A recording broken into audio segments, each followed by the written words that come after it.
Well, is this door really forbidden at this point if you visit it every single year practically? I mean, shit, how long has the Forbidden Door event even been happening? 3 years, dude. This is the third for Forbidden Well, it Door. started in 2022, then 2023, then 2024, so this is the fourth one. No, it's technically the third one because No, no, no, because we had well, 2022, hey, right? I look at it like this: if they don't emphasize a lot of building on a pay-per-view, then I'm counting as a third one. Uh-uh. No, Because the it's last few, 2022, 2023, oh, 2024, 2025. What part of oh, that no speech were you wonder PBS saying? got defunded. Shut the hell up. Hey, Dean, like that? Oh, God. That's four Yeah. events here that they've Mm-hmm. had. Well, it will be counting when this one happens on Sunday. But to be honest, I'm not feeling this. I don't know. It's just that, much like how WWE refuses to let the bloodline die, AEW refuses to let the Death Riders die. Quite frankly, I think Pac should even be very friggin' lucky right now that he's barely even been on TV. Because quite frankly, his stock would be in the toilet alongside friggin' John Moxley, Wheeler Yuta, whatever little stock he had, Claudio Castagnoli, and Marina Shafir. See Wheeler Yuta. Yeah, I don't even know right now with this insanity here. Look, I'm sure we're gonna have a bunch of good matches, and everyone's gonna like good wrestling matches. But I mean, in terms of story, I don't know. And the stories they do have, well, with the exception of one, which I feel like they're going a little bit too early on, or maybe they're just dragging it out till next month. I don't know. You be the judge. Okay, make that two. Yeah, make that two. Make that be with Coffee's Gaming Channel. Two. Wait, what? Oh, shut up. Okay, Dean, don't you start with this stupid chair talk, or I'm gonna throw you out, and he keeps encouraging it. I'm gonna throw him out, and I'm gonna finish this fucking thing Well, you're myself. encouraging us to give us our opinions, so shouldn't you throw yourself out? No, no, no, I like no. that. I like that pretzel logic, you know? No, I'm saying I Mmm, throw you out if you pretzels. don't behave properly. Always defined properly. How about knocking it off with the fucking chair jokes and shit? Dude, this has been a rough year. I'm just gonna straight Okay. up be upfront. Like, I've been, okay. just both of you, let me, look, real talk here. I've been doing this for almost 10 years now, practically, following all of this. More like 9 years and covering all of this. But this year has been the absolute hardest I have ever had to deal with in doing what I do here. I have seen a lot. I've seen the WWE network at its peak. I've basically seen the worst of WWE of the late 2010s. I've seen the rise and decline of AEW into a meh mesh right now. I've seen so much other crazy shit happen in the world of wrestling, Yeah, too. but coffee. You're not supposed to be looking back on it with vitriol. You're supposed to be looking back on it fondly, at least in the permutations How can of I this. look back on it fondly, dude? Especially the Oh, I don't know. 2010 Have you heard your WWE own voice shit. sometimes? Oh, stop it. I'm just making a perception, dude. But Look. the calendar year so far, let's be fair. Oh. The calendar year for AEW has seen massive expansion, an expanding of the audience, and let's be I'm honest, the not pay-per-views have minded. been solid. They've all been solid this year. You know, Except give or take a few Dynasty. little questionable Dynasty's booking ending decisions. ruined it. AEW is doing well. Well, Coffee Dynasty is going to end up being your, War of 1812. Okay, it's going to be something that you're going to be You're going to be going back on to go. Oh, AEW does really bad stuff. Dynasty. Dude, even my mom didn't complain about Dynasty when it was a soap opera back in the 1980s this That's not much. even the Okay, right come on, and that comparison, man. Let me still have my moment, please. okay. Have your Look, moment. it's just this year has been hard as well, with all the other shit that's gone on as well. This incessant need of putting pay-per-views on the same day from two different companies at the same time, no less, trying to fracture everything. I think what happened with that Wrestling from Hell weekend is finally tried to started the wheels in my mind to put things into perspective about a lot of this. But then finally, the real last straw that broke, I think, the camel's back. The 1-2 punch was the return of Brock Lesnar and the announcement of this WWE ESPN deal. But I'm gonna too much streaming service, man. I do not like this ESPN streaming deal. let's just discuss that when we get to the next WWE pay-per-view. For now, London. First time you're getting Forbidden Door, O2 Arena. Good for you guys. I hope y'all enjoy it at least. I don't know. Coffee Lover 239. Resident John Moxley stands Steven, although I'm hesitant now because, Deaf Riders are still, yeah. They're not dead, ironically enough. Now. And our resident jokester Kwai Jam. Well, I'm the one that brings context where there's a context list. You can call me the contextual of the contextless. No more crazy. Like the voice of the voiceless, but add the word in context. No more. Let's go. Fuck off. Why? It's a fucking lights out steel cage match. And Team AEW consists of the Golden Lovers, Kenny Omega and Kota Ibushi, Darby Allin, Hiroshi Tanahashi, and Will Ospreay, who apparently is still fucking injured, but apparently they're doing this shit anyways by having it lights out. They're kayfabing this, dude, hard. They're kayfabing this. I don't even They're kayfabing this. I don't know what the fuck to believe anymore with this. Versus the awful Death Riders, even though it's just fucking Claudio and John practically. I guess the bum Wheeler Yuta couldn't be asked to actually participate in there, and we exactly couldn't put Marina Shafir in there, so... So instead, we have the fucks of youth practically, and Gabe Kidd for some reason. Yeah, Gabe Kidd is a good addition, dude. He came back from a hyperextended knee. He's not even an official member of the group. He's just an associate. He's still a heel. He doesn't have so what? All the fucking heels are just supposed to automatically align together? Dude, when he first started, the connection between him and the Death Riders, that he always was a big fan of Moxley. He's literally a prodigy of Moxley. And plus he had beef with Kenny Omega. That's why he's also in this match. Oh, yeah. God. They're not even... I don't think they're doing a good job of showing it here. Whatever. August 13th, that stupid group basically attacked his opponent after the match. Whatever it was on August 13th. So Darby Allin, basically, who had been feuding with this awful group since Wrestle Dream last year, made the save. He got outnumbered, but Will Ospreay, who had his own issues with the awful group, basically the Vortex, including when the stable Kayfabe injured his neck during Moxley's AEW World Championship defense in the main event of All in Texas, when he tried to interfere on Moxley's opponent, Hangman Adam Page's behalf, saved him. So Ospreay issued a challenge for a lights-out steel cage match at Forbidden Door between the Death Riders team and his team. So later in the show, Hiroshi Tanahashi, for some reason, I guess because NJPW history, I don't know, was added to the team. Yeah, this is a pay-per-view.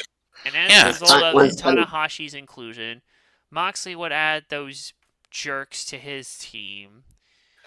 I don't know. I'm sure this will be a hell of a match, but the truth is, every time the Death Riders come on TV now, I just channel Roman Reigns when he uses the remote to switch his thing. I never. He has a TV. I did not know this. You don't remember that GIF? Don't you remember the GIF of Roman Reigns changing? I was being facetious, but okay. Come on, man! It's a funny GIF. It's a classic. Okay. Yeah, I don't know. That's basically how I am at this point. You would think after All in Texas, the Death Riders would completely just go away off TV, but I was wrong about that. And now we're still having to watch the corpse paraded around of this awful idea, Weekend at Bernie style. The longer he keeps running this shit into the ground, the longer it just becomes the dead parading corpse of the bloodline. Oh, excuse me, MFTs. And a group that originally started out with all Samoans now has one Samoan. And then this, I don't even know what to say anymore. This will be a wild, wild match. You pray Ospreay doesn't get hurt. 'Cause I don't know what is kayfabe and what isn't with him. I'm just done. I am just done and over this group and everything that they're responsible for. or rather, just everything they embody. The longer they go on, the more disinterest in this product. Dean, Dean, you need a new mic. Your birthday's in several days. he can count days? His Cool. birthday is this Monday, I believe. Oh, Let me great. Then I see. know, and I know to keep Wait, keep I have myself his note. unconscious. I have a note Um, somewhere here saved for. Oh, there you are. sorry. I was thinking. Okay. What was it? Team WL. I'm just gonna say Team WL All right, because I was trying to think that's what's called. fine. That's fine. Jesse's saying the faces, the good guys. What say you, Kwai Jam? All right, first off, my first question, and it's not rhetorical. How the heck are they going to have a cage big enough for 10 people? That's the first issue.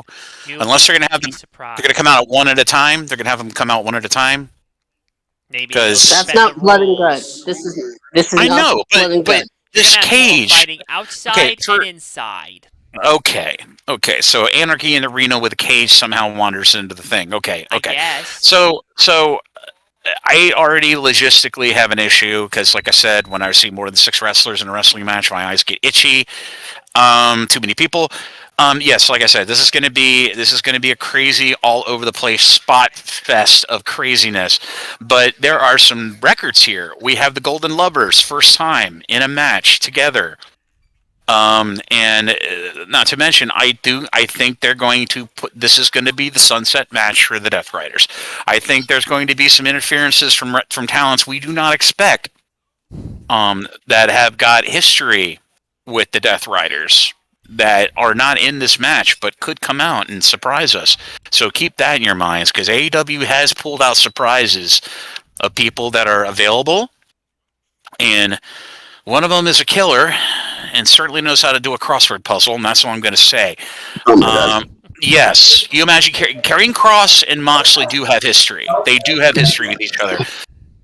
In the, I believe, in the Indies, when Moxley first was the first ballsy guy to leave WWE and invest in himself. And so that is a very strong possibility. But I do not want to say it's written in stone. But this is, to me, going to be the sunset match for the Death Riders because they have run their course. They, as much as Coffee doesn't want to admit it, they have been a success. I They do have not equal. believe that for one No, I know second. you don't believe it, but the ratings say otherwise. Really, I don't think the ratings look good. It's not a question of segments with the Death Riders, but there's certainly much more people ever since. See, mind you, Death Riders came at near the beginning of them going on Max on streaming, and that brought a whole new audience to AEW's Oh my product. god.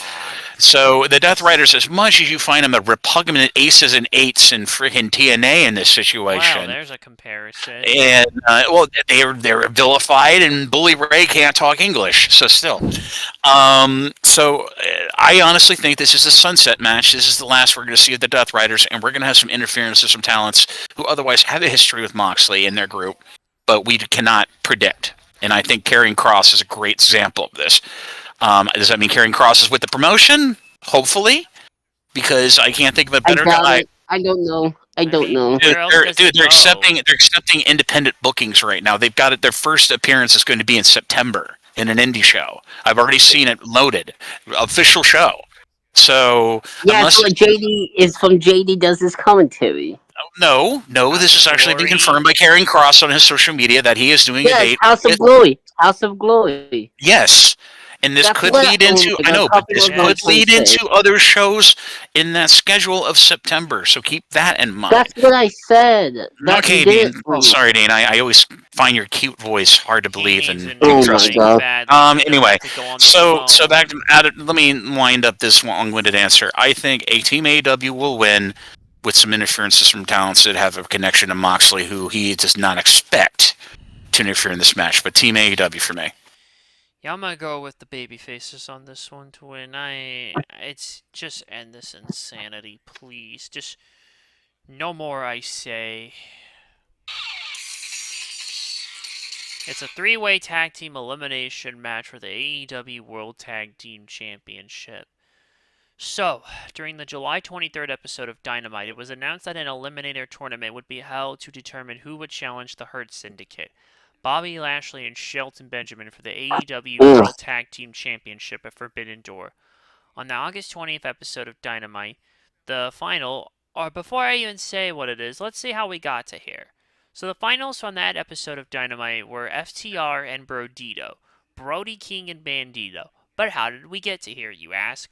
Well, in the quarterfinals, FTR beat Jet Speed, and then they made it to the semifinals, and they beat the Bang Bang Gang, who beat Big Bill and Brian Keefe to make it to the Eve. Meanwhile, as for Brodito, in the quarterfinals, they beat the Gates of Agony, and in the semifinals, Brodito beat the Young Bucks, the latter of whom had beat the Outrunners to move on into the semifinals, only to get knocked out. Now, in the finals, get this shit here. It ended in a 30-minute time limit draw, so both teams advanced to make it a three-way elimination tag match at Forbidden Door. There's been a rumor going around as well that the Hurt Syndicate are invoking some creative control, if you will, or rather pushing, essentially, to not lose directly to FTR, as if the MVP decided to say, "That don't work for us, partner," or whatever. I don't want to say exactly, because it doesn't quite feel the same saying, "That don't work for me, brother," coming out of this. And I don't mean just because Hogan died, but never mind. Look, the point is, it's ridiculous that they wouldn't want to lose to FTR, and it only feels like, considering that this is an elimination match, my guess is some shenanigans will happen where they'll go out first, and then likely FTR will, because, well, this will probably tie in somewhat to the last match we cover, but we'll get to that later. Yeah, it feels like Brodito are here just to take the fall. This whole thing is overbooked and ridiculous. So how we got to here, the ending part at least. So this is what it is, but I don't know. Dean. Come on, man. Oh, No, I'm thinking. alright. Is for the TBS? No, I said it's... No, is this for the TBS championship? No, dude, I said the tag team. My brain hurts. Did you Oh, not hear tag team. anything You're I like- said at all? So, no, I heard it. Yes, so FTL Hurt Syndicate. Sorry, I thought I heard the word TBS. I thought I heard the word TBS. That's all. Motherfucker, Sorry. You need a new mic. You know that? I know. I want FTL. I got FTL. That's what Jesse says as well. What say you, Kwai Jam? Okay, first off, I can give you a little piece of context on the reason why the Outrunners did not make it into the finals. You want to know why the Outrunners were not in the finals or in this match? I mean, I don't They know. they have a handshake agreement with Giant Baba, the founder of All Japan Pro Wrestling, to never be in any pay-per-view or televised television show concerning New Japan Pro Wrestling. So that is why the Outrunners are kind of respectfully respecting that handshake agreement they have with Giant Baba and All Japan to not be in any competition pay-per-view with New Japan Pro Wrestling. So that's Giant out of the way. Baba? Giant Baba, they have a handshake agreement with him because Baba that died back in 1999, though. well, you know what I mean. Back when they started in the business, they started in All Japan. The Outrunners tag team worked for them. Now wait a minute. Hold on a second. I So don't remember anyway- seeing them starting here like this. Well, they went to All Japan and got a lot of exposure, The team, and that's what the team the wasn't Outrun- even established I mean, until still. 2021. I know. But And the there's two of no them, history of them well, maybe being it may All not be so Japan. much that they wrestled for All Japan. It's just that they had an affiliation with Giant Baba, the founder of All Japan, be it the individually when they were wrestling before they became a tag team. But they did get themselves started in All Japan back then. I don't and they believe had that here. I do actually. believe it because I read it and I heard it and Where I did do you believe read it. it? I read it in the beautiful majesty that is the internet. But anyway, No, let's move I on. need specifically. I and will even- think. Well, that's what the dirt sheet. That's why the dirt sheet said, or at least the Outrunners said on their social media, is a reason why they did not go with Tony. See, Tony Khan originally wanted them to be in the match, but they said they respectfully declined because of an outstanding handshake they have with Giant Baba, the founder of All Japan Pro Wrestling, to never be in any show with New Japan Pro Wrestling, given their history of being rivals in New Japan. Or I'm sorry, Yeah, in but Japan. there's not even any NJPW people in this Whatever. match. It's a Yeah, I know, but it's on the pay-per-view. They AEW. said any event with any New Oh Japan my Pro god, Wrestling talent or affiliation. So it this doesn't sounds matter. ridiculous I here, know, but quite whatever. I wanted to frankly. add that context there for people who are big Outrunners fans. I wondering why he's on the match. Anyway, this match, I honestly think there is no creative control being expunged by the Hurt Syndicate here. That would be absolutely ridiculous. And FTR have had the titles plenty of times, and the Hurt Syndicate has been reported and have said personally that they do want to give these tag titles to be lost to a young team. And I'm going to say What that the young winners of this. team? They're all fucked. I know, but they like young guys coming up that they respect, and they certainly respect Brody King, and they certainly respect the heck out of Brandito. So I'm going to say that there's going to be a lot of crazy hijinks in this match, but your winners and new AEW Tag Team Champions will be Brodito because they have got the momentum, and those are two guys that the Hurt Syndicate do respect heavily in the industry. So Brodito wins. I don't know practically. I know TK likes to rely on the same guys he usually does for certain title reigns. Why do you think Moxley held that belt for so long? No, I'm going with FTR, especially also because of what's going to happen in what could happen in the last match. So I'm gonna just put that to the side You're for not going to go with the now. baby faces on this, Stop really? it You're not going to. here. Just no, I'm not here. Not in Broditos this are baby round. faces. I'd go with the baby faces. There's Well, too if many they heels. win, whatever here. I'm sure the tag titles won't be needed regardless of what happens in the main event, and we'll still have it. We'll get to that. I'll just put it to the side, and we'll come back to it later when we need to. But I'll go with FTR. Next, Kazuchika Okada versus Swerve Strickland for the AEW Unified Championship. Let's see if I can find it here. Where is it? Oh.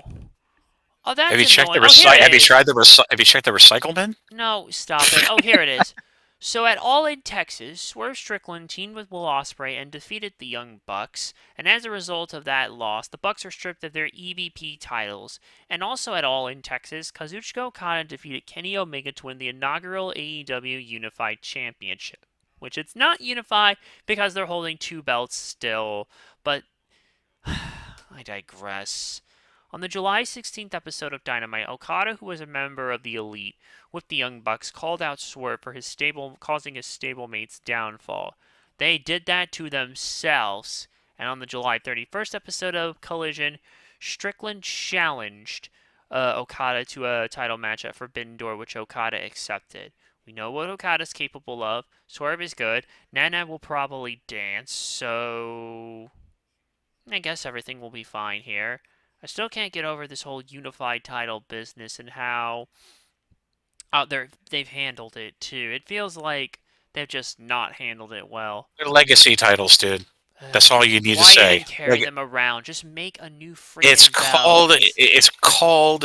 They have. They have belts. That's all you need to see. Just fucking hang them up in the back somewhere, like the frickin' skull collection we see that the Predator has in Predator 2. Just do that or something instead of this crazy shit. Whatever. Dean. Um, let me think. I know what. Swerve. You going with Swerve? Yeah, Swerve. Why not? Alright, so is Jesse. Now, what's Jam going with? This is probably the second or third wrong match with absolutely no build. Very very very loose on the booking, but we've not seen Swerve Strickland actually wrestle Okada in a good while, and Okada's been kind of like John Cena in this company of making other guys look really good outside of the Omega universe. But I dijack. I would say I'm going to go with Okada retaining simply because he's very strong, and Swerve. This match is going to help Swerve look even more menacingly good than he already is. Now, like I said, Swerve is a guy that does not need titles. He does not need titles. So I say Okada retains. easily, but it's going to be a very long match. I don't know. It could go either way. I Well, I wouldn't. don't see any point on Swerve Strickland having legacy titles when he's not one of the two gentlemen that represents those legacy titles. You know what I mean? Only just to basically go and make things worse Well, for the elite just for right him to have some, now. just I know, but just for Whatever him to be left of the like, you Miz. know, uh, who's bill collector? This bill collector. You know what I mean? Come on, Yeah, no. I'm just gonna go with Okada on this one. Yeah, It there you probably go. is a bit early, I think, for Swerve to Uh have huh. it. Very early. Very, Next. very. He doesn't need them. He's strong. He's like one of the biggest, strongest guys. He doesn't need a title. Sure, man. Timeless Tony Storm. See, it still actually works here as opposed to Big Bronson and Reed jerks. Versus Athena for the AEW Women's World Championship. And this is Athena's Casino Gauntlet Championship contract match. Let's see. Okay, here it is. At All in Texas, Athena won the Women's Casino Gauntlet match to earn a contract for an AEW Women's World Championship match at any time.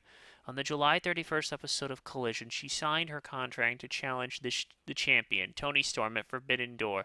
Athena stated that Storm had bad luck in London, including losing the title at All in London in 2024 because Mariah May was on a vengeance.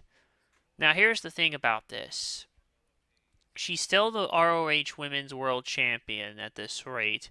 It feels like at this rate of this current era, she's been the only damn one, given the fact that of this current era, not counting the old title reign, fuck me, almost 1,000 days. This is like some The Bruno. the Such day that she will held 1,000 will be on death before, so that she will officially hit 1,000 days on the next Ring of Honor pay per view. Yeah, it seems like it. This is like some Bruno San Martino shit going on, except it's like Can you imagine Tony Storm with chest hair? Nominally. except she's like in some fucking speakeasy doing this shit, which is why she's barely on TV. Because you remember, everybody she gets in close proximity of, tongue range, she's like, "You're delicious." Stop it.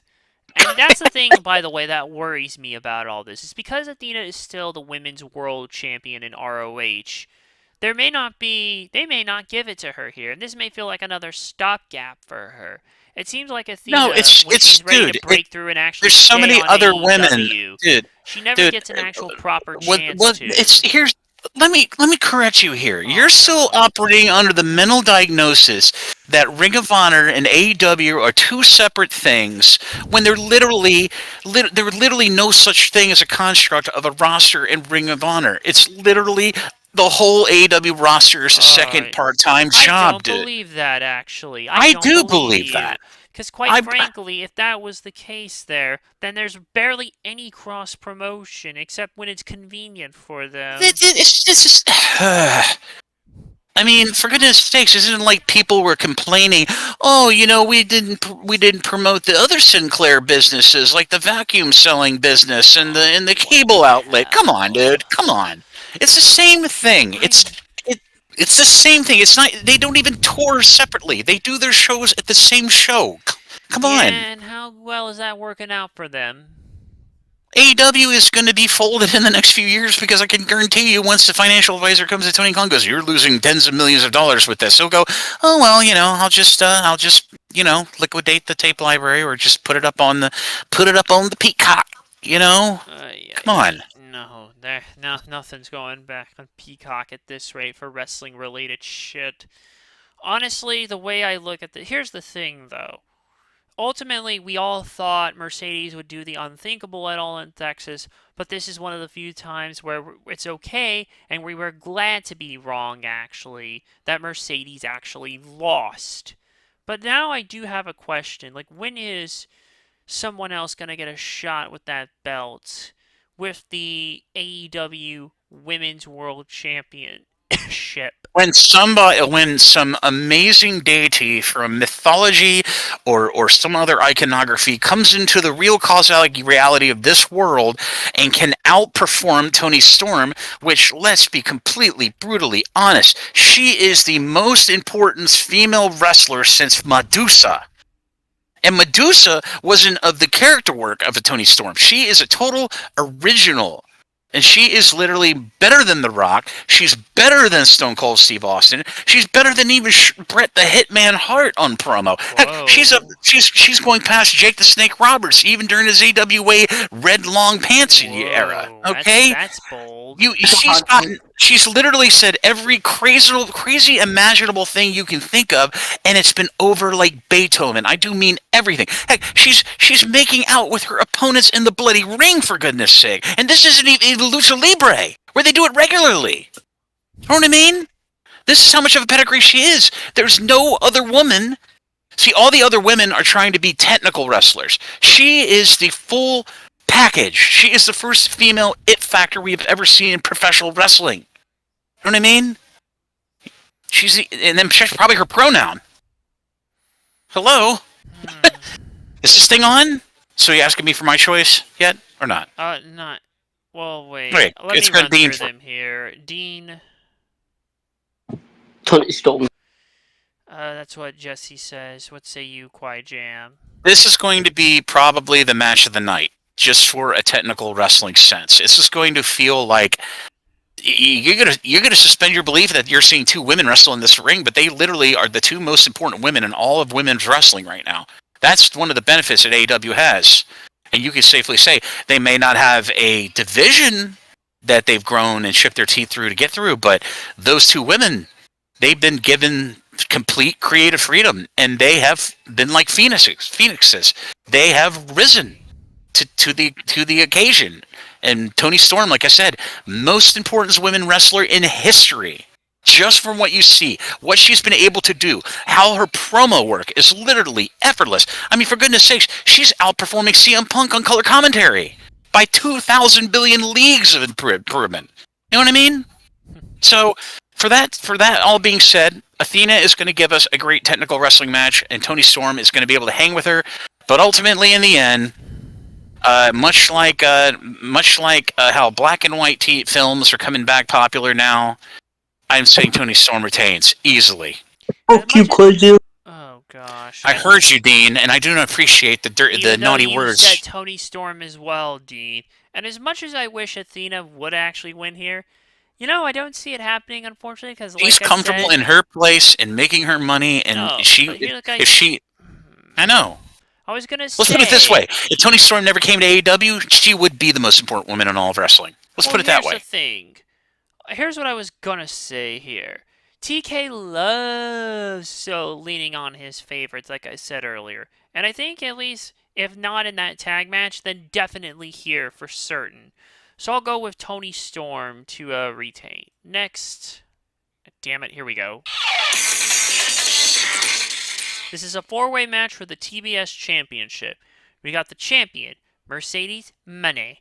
And we have one different female wrestler from each of the companies. We've got Alex Windsor for AEW, because I guess Mercedes just wasn't enough.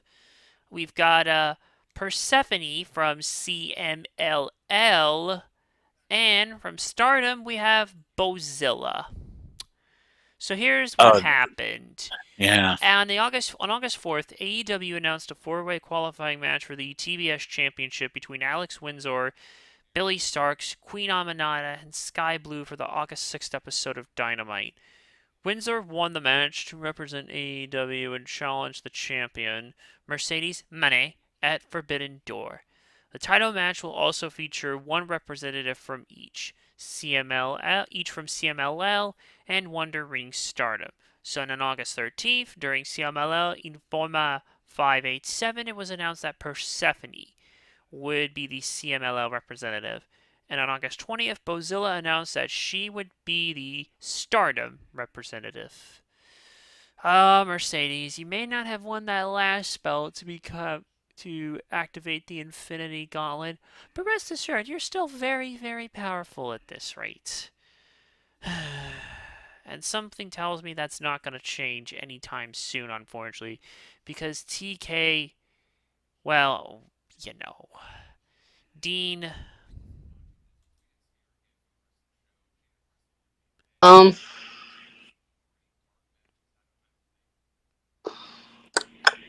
I got Kyle Fletcher. Kyle Fletcher. Now, we're not talking What? about that, dude.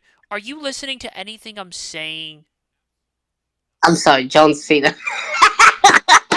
Asshole! No, We're his name is Peacemaker. Get it right. asshole. We're on the TBS championship match. Mercedes money. Yeah, now stop it and let me finish. Jesse says Mercedes. Go, Quai Jam, go.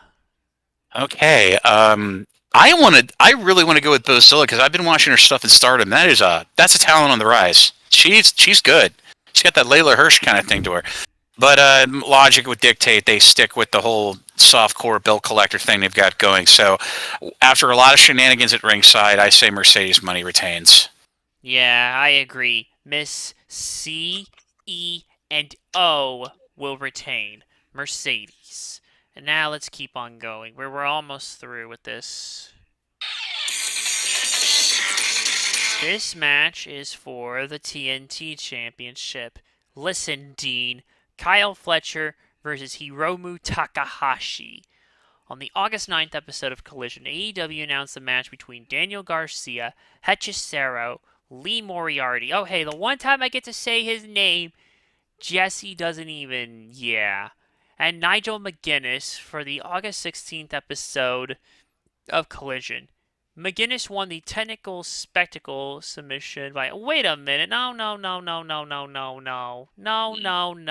Coffee's getting older, ladies and gentlemen. Shut up. It's all out of order. Why is that there? I'm reading the wrong fucking because thing. Wikipedia demands it. Shut up. It's true, Scratch that. Do over.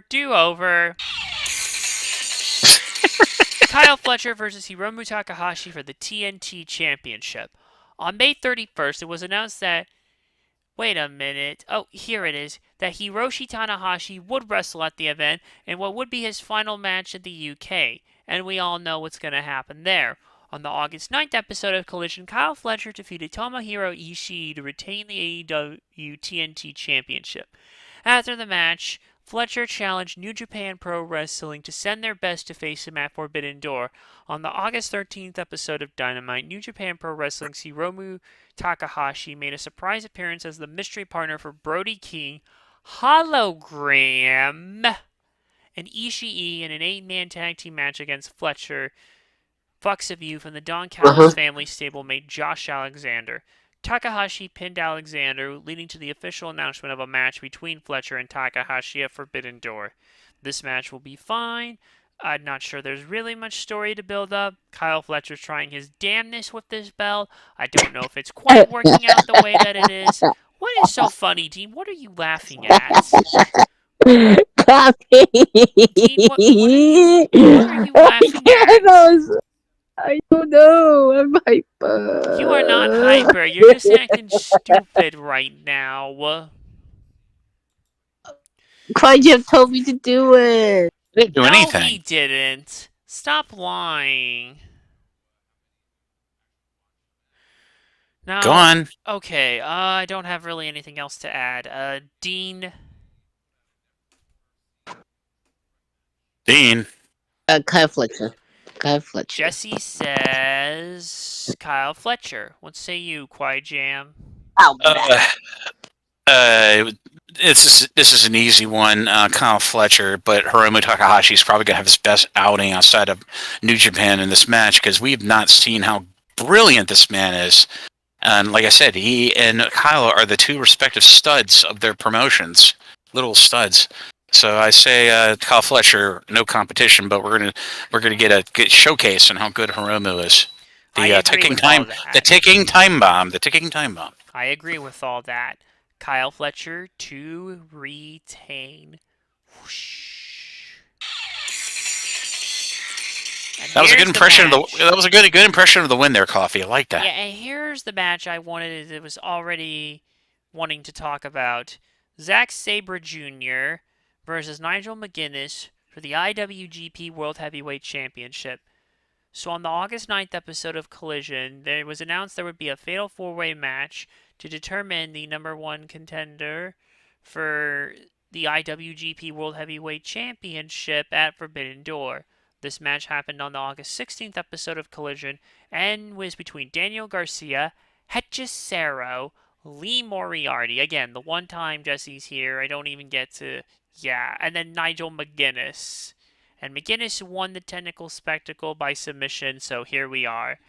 This will be the most technical match probably of the entire night so far. I mean, yes, both are great. I like seeing McGuinness actually get to rest a little bit more, even on a somewhat part-time basis. We just have to enjoy it while it lasts, I guess. Dean, what match are we on? I'm sorry, this it's one the I actually don't know. IWGP World Oh, Heavyweight Zack Sabre, Championship. Zack Sabre Yeah. Jr. Alright, and that's also, I believe that's also what Jesse said. Yes. What say you, Quiet Jam?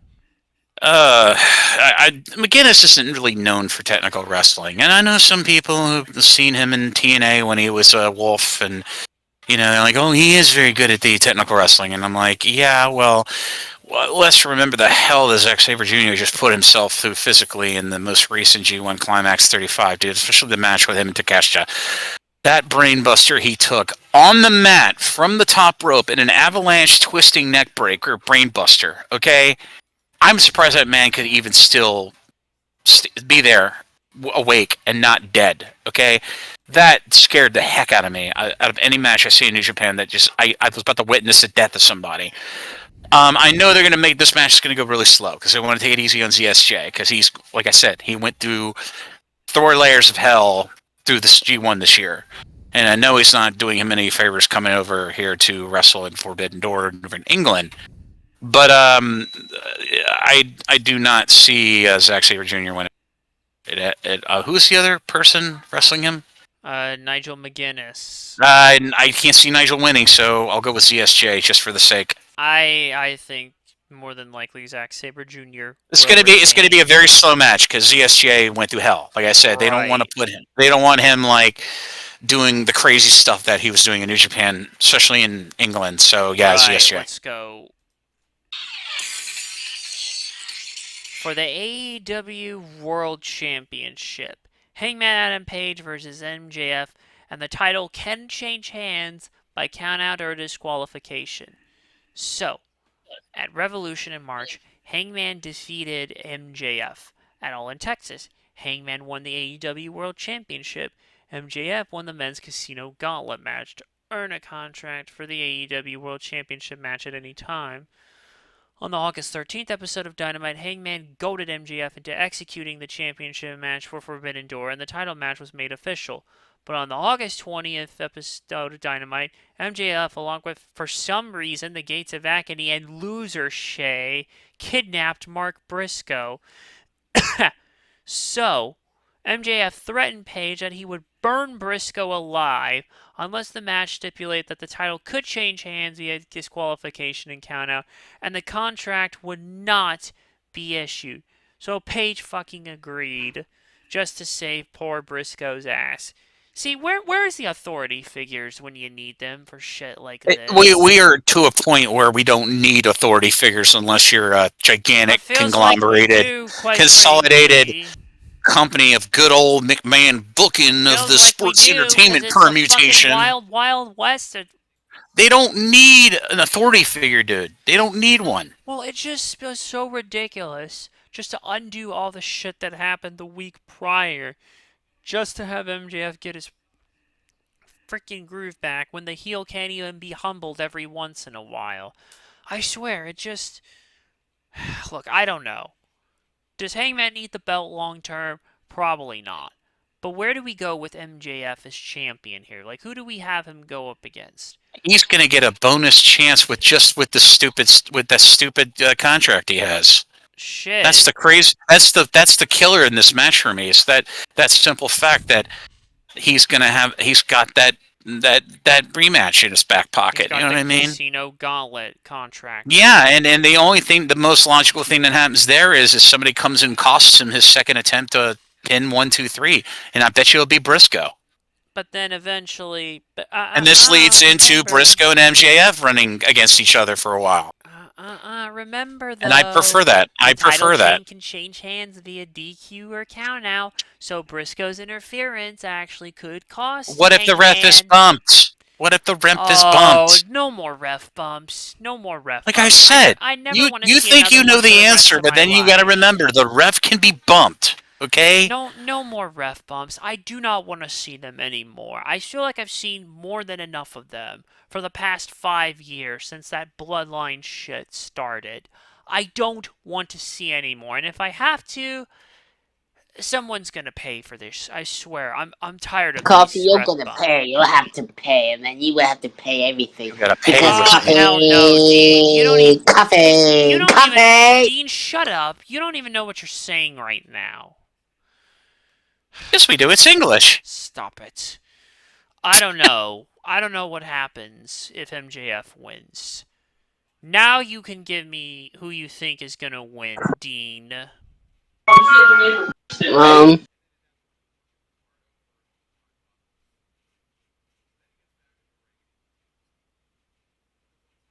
Hello. He's thinking. that's good MJF. exercise. Alright, that's what Jesse says. What say you, Quiet Jam? Look, this is the most easy finish you can pick. Okay, this is the most logical thing you do. MJF stays along with the stipulation manner that he demands, and there's a ref bump at the finish of this match. And then what No. happens is Hangman hits him with a buckshot lariat multiple times with a dead eye. The ref gets roused up after being knocked down. 1, 2, 3. Hangman retains, but then MJF goes to the ref, whether he's down out or not, cashes his contract in, and then they go again. Hangman's still a bit winded through the whole match.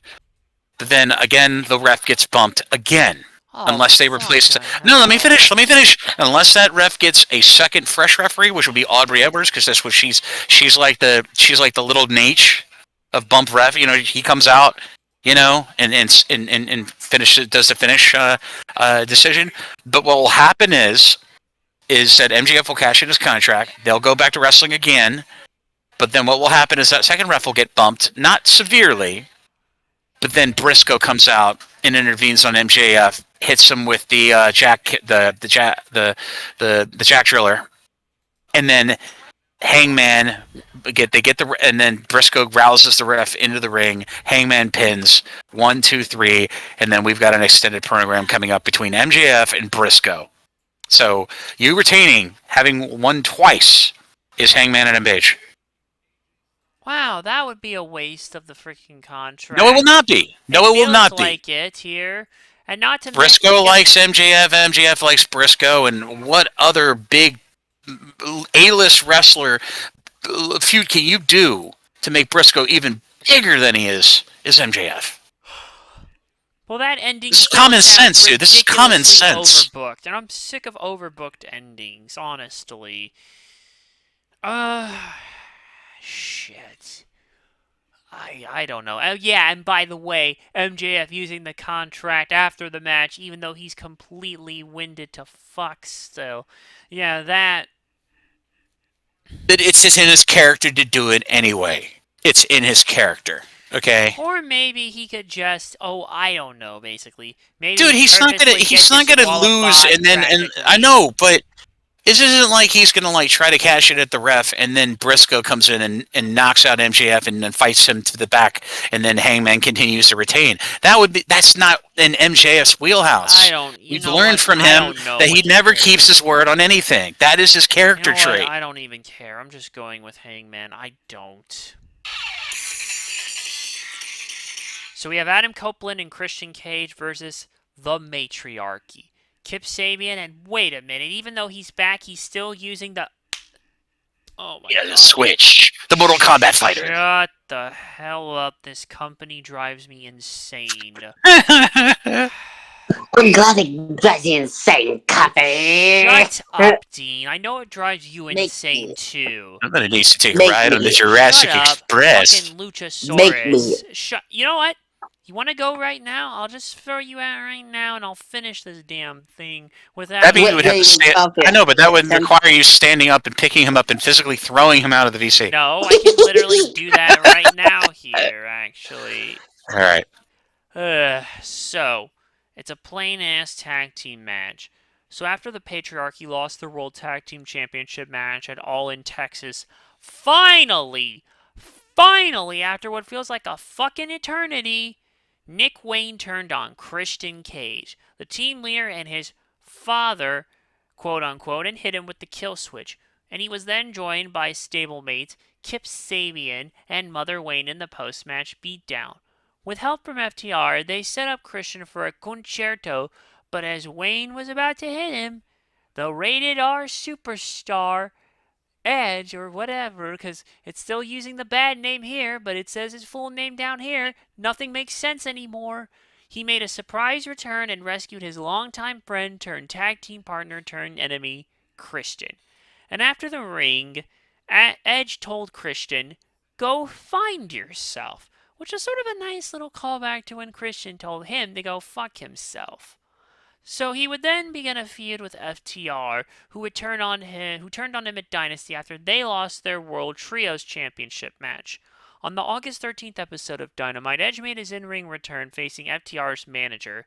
Yes, Wayne Brady's evil doppelganger, I mean Stokely Hathaway, with the stipulation that if FTR interfered in the match, that restraining order would be lifted. So then, disqualification happened because Stokely basically decided to pull a Mr. Fuji throwing sand in the eyes, but it was powder in Edge's face. FTR and Stokely began a post-match assault, soon to be joined by Sabian and Wayne. Christian ran down and saved Edge from the assault before embracing in the ring. Later in the show, it was announced that Edge and Christian would be teaming up to face Sabian and Wayne at Forbidden Door. Unfortunately, due to a broken foot, on the August 20th episode of Dynamite, it was revealed that Nick Wayne would not be able to compete due to a broken foot. So, he's back. Yes, after almost, what was it? Double pneumonia in both lungs, mind you. Yeah, he's back. And may I note, in the opening, when they did the little tape package on somebody resuscitating Kill Switch or Luchasaurus, whatever you want to call him, the hands were of scapegoat Jack Perry. No. Yes, they were. They're the hands of... Dude, last time we saw... That means Jack Perry is now part of the what's left of the patriarchy. Technically, it's the matriarchy. Whatever. You sound like a Wayne. Well, you're our mother, Coffee. So you're in our matriarchy, okay? Fuck off. Fuck right off. Fuck off. I don't know. Say, remember what I said earlier with FTR? Well, here's what I think will happen after this match, is that Edge and Christian will likely face off against FTR next, more than likely. Oh, wait, they're going to at All Out in Toronto, probably. Or at least it would make sense for tag belts. So that's why I had them winning, because likely if they win the tag belts, FTR, then they will probably face Edge and Christian at All Out in Toronto, their home base, mind you. And, well, yeah, I think you can see the writing on the wall. But my thing is, why are we already having them reunite now on this stage instead of saving the big one in Toronto? I mean, it's not like we're going to have several weeks of TV for All Out. All the tease. Simply a tease. Fair, I guess. All right, Dean, your turn. What match are we on? It's Edge and Christian versus the matriarchy. Edge and Christian. All right, Christian. and that's Edge and Christian. Get out. Just get out. Get out. He's fine. I'm not kidding. It's the last match, man. Let him get out right now, dude. You're let him have annoying. it. Let him have that, dude. It's the last match. Insipidly annoying here still, and it's driving me crazy. He's quiet now. Now it's up to me, or at least Jesse's choice. Let me see. Well, Jesse also said Edge and Christian. Just go, Qui-Jan. You're going through the mentality thinking that Edge and Christian are going to stay together as chums and go to that Toronto pay-per-view as an honest meat and potatoes tag team. But let's remember the key thing during that segment on Dynamite that Christian said in response to, Mr. Copeland saying that he's his asshole, which kind of could be something tickling, but still, Christian said he doesn't want to change a darn thing about how he is as a person, Well, and quite that is frankly, key. he's an No, idiot. I know, but He's an this is idiot, key. plain and This is key. simple. So Adam Copeland got some kind of confirmation that he's on the same page as me. No, he's not. What's going to happen is they're going to have a traditional tag match, and then what's going to happen is that Christian is going to backstab Adam Copeland and cost them the match, but it's not going to be done with a purpose. Christian is going to do it like he'd made a mistake. You know what I mean? Costing them the tag match to the matriarchy, and then this is slow burning to edging Christian 1-on-1 mono when he goes back to the matriarchy, bolstering it back into the patriarchy, and he's back to being the smartest heel in the room. So I'm going to say Christian cost him the match by a total schmalls of an accident. But it's done with a purpose, because Christian, much like the snake and the rabbit, did never deny his nature. Whatever, man. I don't care. I'm going with freaking Edge and Christian. I'm just done. And we're not even out of the rest of this month yet. Yeah, this pay-per-view will come and go. We'll get to Toronto, but we have a couple stops on the way first. First, tomorrow we're going to do NXT Heatwave because, yeah, that's happening the same day, but thankfully not at the same time. So everything, unless God forbid TK stretches shit like we know he loves to fucking do, we should be okay with Heatwave.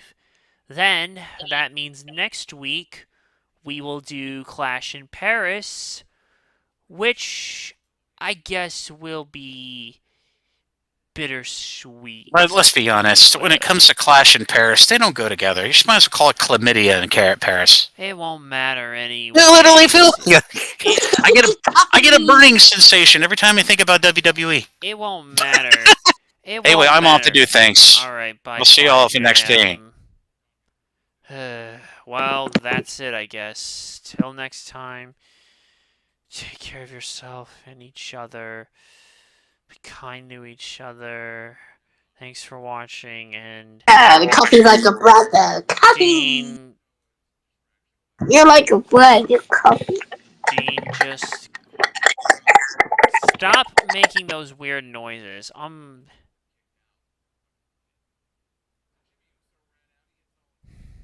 Good night.